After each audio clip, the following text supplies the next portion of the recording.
અમરેલીના વિશપડી ગામે હિન્દુ મુસ્લિમ સર્વજ્ઞાતિ સમૂહ લગ્ન યોજાયેલ હતા. વિશપડીના આંગણે ભૂતકાળમાં ક્યાંય ન ઉજવા હોય તેવા ભવ્ય સમૂહ સાદીના આ પ્રસંગનું આયોજન કોમી એકતાના પ્રતીક એવા માનનીય અફઝલ બાપુ રફાએ જાંબુરના સંપૂર્ણ સહયોગથી યોજાયેલ હતા. 18 દીકરીઓના લગ્ન કરી સાસરે મોકલી ખૂબ પુણ્યનું કામ કરેલ વિશપડી ગામમાં પ્રથમ વખત હિન્દુ મુસ્લિમ દરેક સમાજ સમૂહ લગ્ન સૌનું આવું આયોજન કરેલ હોય તો તે અફઝલ બાપુ રફાઈ દ્વારા થયેલ હોય.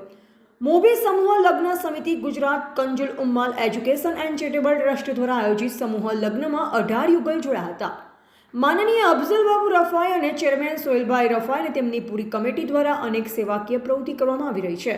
આ સમૂહ લગ્નમાં વિશપડી ગામના દરેક હિન્દુ મુસ્લિમ સમાજના આગેવાનશ્રીઓ ભાવેશભાઈ લાડુમોર, વિનુભાઈ નગદિયા, શુભલક્ષ્મી મેડિકલ, જગદીશભાઈ નગદિયા, છગનભાઈ રાવલદેવ, વિનુભાઈ હરિયાણી, નટુભાઈ નગદિયા, રામજીભાઈ, સંજયભાઈ વાઘેલા તેમજ સિલુભાઈ ઝાંખરા, અકબરભાઈ શેખ, દાદુભાઈ બેલીમ, ઇન્સુભાઈ પોહાર, ઇમરાનભાઈ ચાવડા, સમીરભાઈ ખોખર આ તમામ આગેવાનો હાજર રહી નવ દંપતીને આશીર્વાદ આપ્યા.